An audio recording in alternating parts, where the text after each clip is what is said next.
Halo dan selamat bergabung kembali teman-teman netizen atau warganet yang merupakan pecinta, penggemar dan juga penggila olahraga sepak bola, khususnya sepak bola Indonesia. Karena di konten terbaru dari channel YouTube Bola Bung Binder hari ini teman-teman, saya ingin kembali membahas tentang tim nasional Indonesia. Kita tahu bahwa timnas Indonesia baru saja menyelesaikan pertandingan keempat di fase grup Piala AFF tahun ini dengan berhasil mengalahkan timnas Malaysia dengan skor telak 4-1. Dengan demikian, timnas Indonesia mengakhiri perjuangan di fase grup dengan menjadi juara grup dan akan berhadapan dengan timnas Singapura di babak semifinal. Luar biasa perjuangan dari para pemain tim nasional Indonesia, teman-teman. Padahal sebelum Piala AFF ini dimulai, begitu banyak orang yang meremehkan tim nasional Indonesia. Karena memang ada dua tim unggulan lainnya di grup ini, yaitu Vietnam dan juga Malaysia. Serta ada dua tim underdog yang seperti yang saya jelaskan beberapa kali akan bermain all out, nothing tulus. Tapi ternyata timnas Indonesia tidak terkalahkan. Timnas Indonesia bisa menggagalkan Vietnam meraih kemenangan. Timnas Indonesia bisa menang telak lawan Kamboja, bisa menang telak lawan Laos, dan juga bisa menang telak lawan Malaysia. Dan juga bisa kita perhatikan bahwa Shin Tae-yong memilih formasi dan juga strategi yang berbeda-beda di 4 pertandingan tersebut, teman-teman. Contoh di pertandingan lawan Kamboja, formasi yang dipilih adalah 4-3-3. Para pemain kita bisa menang, memang kemasukan gol juga ya karena para pemain kita tidak bisa mengatur tempo permainan. Lawan Laos, para pemain kita bermain lebih tenang lagi, bisa mengatur tempo dan berhasil meraih kemenangan yang telak juga. Yang saya melihat bahwa formasi dari timnas Indonesia di pertandingan lawan Laos itu adalah 4-1-4-1. Ya memang sih nanti secara permainan kan akan berubah pada saat menyerang dan juga bertahan. Kemudian lawan timnas Vietnam, ini yang paling penting kan, kita tidak boleh kalah di pertandingan tersebut.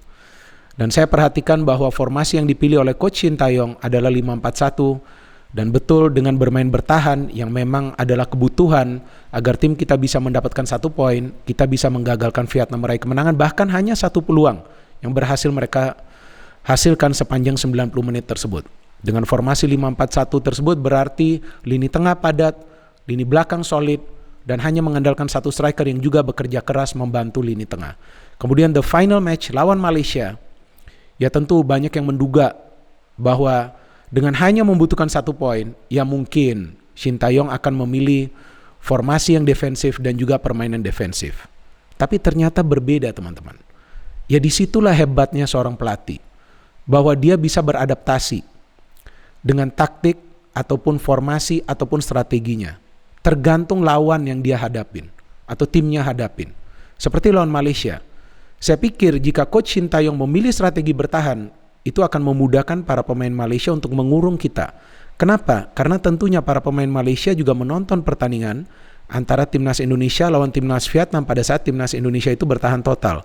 Bisa juga mereka telah mempelajari bagaimana caranya untuk membongkar pertahanan timnas Indonesia jika bertahan total lagi. Ternyata berubah kan teman-teman. Kita bermain total menyerang. Para pemain kita berani menyusun serangan. Dan semua gol yang dihasilkan 4 gol. Tidak ada yang berbau keberuntungan. Semuanya melalui proses kerjasama. Kenapa bisa bekerja sama secara baik? Karena para pemain bermain tenang. Mereka kalem, tidak emosional.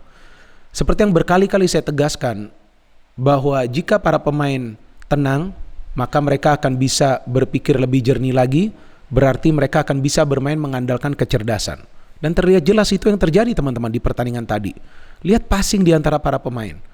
Memang tidak 100% sempurna dan tidak akan sempurna dalam waktu dekat. Karena yang sudah mungkin 10 kali saya tegaskan bahwa ini adalah tim yang baru. Mayoritas adalah pemain-pemain muda. Tentu mereka membutuhkan waktu untuk menyetel sebagai suatu kesatuan. Tapi kita lihat kan di pertandingan tadi, bagaimana para pemain itu tidak panik. Mereka fight lawan para pemain timnas Malaysia. Mereka tidak emosional, tidak terpancing hal-hal yang aneh. Dan mereka bisa menyelesaikan pertandingan dengan kemenangan telak. Nah disinilah kita melihat bahwa peran dari pelatih bisa diimbangi dengan performance dari para pemain. Jadi para pemain itu mengikuti instruksi dari pelatih.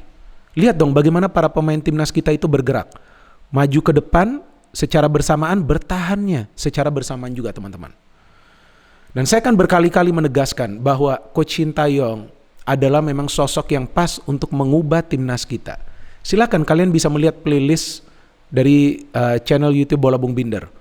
Pertama kali Coach Shin Tae-yong itu melatih timnas Indonesia, apalagi timnas Indonesia U19 ya, pada saat memang menjalani TC di Kroasia kalau tidak salah. Saya sudah menjelaskan beberapa kali, nah ini dia nih orang yang benar nih.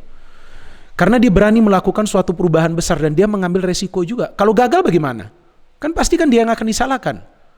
Tapi ini orang yakin dengan apa yang dia lakukan. Karena tentunya dia juga sudah melihat bahwa pemain-pemain kita tuh sebetulnya bagus-bagus. Cuman tinggal bagaimana memperbaiki teknik mereka, bagaimana mereka bisa bermain lebih tenang lagi agar mental bertandingnya lebih kuat lagi. Dan memang betul apa yang dikatakan Coach Shin Tae-yong sebelum pertandingan ini, bahwa mental para pemain kita itu kuat. Tidak ada yang perlu dikhawatirkan. Kenapa kuat? Karena sudah berhasil menahan timnas Vietnam dengan skor imbang 0-0.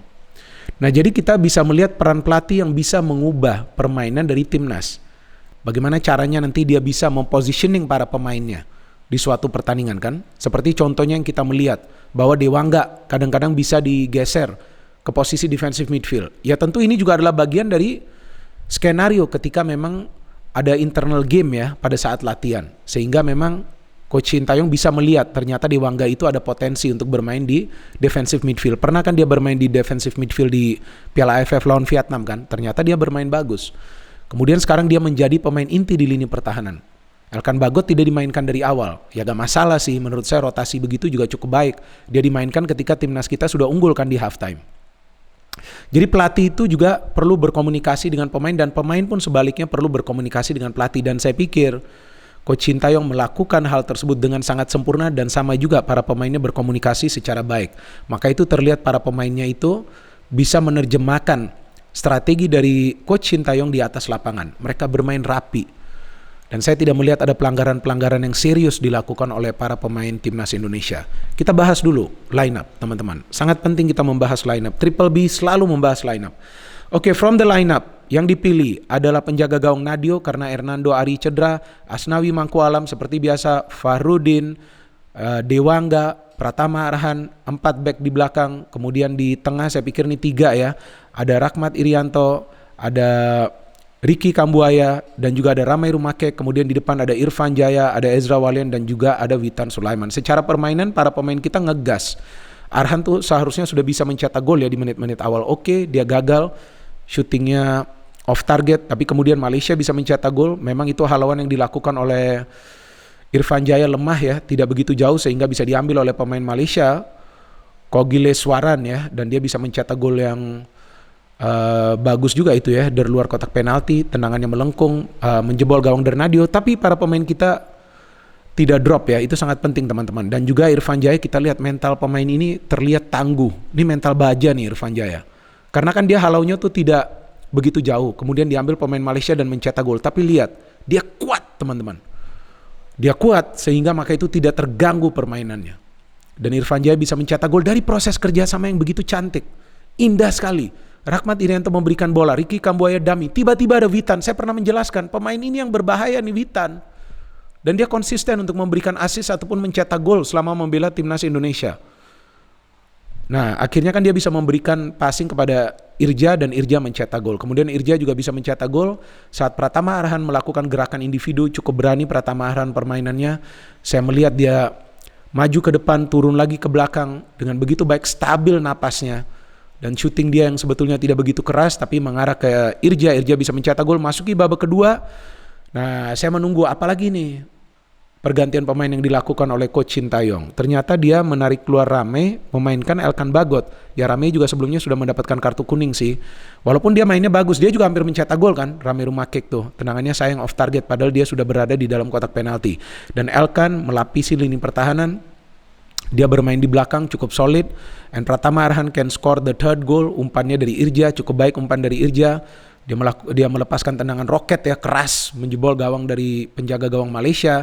Dan kemudian terakhir kita lihat Bagot bisa mencetak gol, jika saya tidak salah tuh Evan Dimas yang memberikan umpan ya. Evan Dimas masuk menggantikan Rahmat Irianto untuk memberikan stabilitas penguasaan bola di lini tengah. Dan para pemain kita juga menciptakan begitu banyak peluang lagi untuk mencetak gol. Bahkan Evan Dimas juga hampir mencetak gol kita lihat, tapi sayang Ya, tendangannya justru tidak bisa akurat, tapi it's okay, paling tidak timnas kita bisa meraih kemenangan dan tidak banyak peluang dari timnas Malaysia. Kalau saya perhatikan 1 gol, kemudian 1 lagi yang tendangannya atau sundulannya itu bisa ditangkap oleh penjaga gawang Nadio. Jadi memang terlihat teman-teman bahwa Coach Sintayong itu bisa mengubah mental para pemain kita, staminanya prima, fisiknya kuat, dan yang paling penting ya para pemain kita itu bermain dengan tenang. Pokoknya kalau tenang aman deh.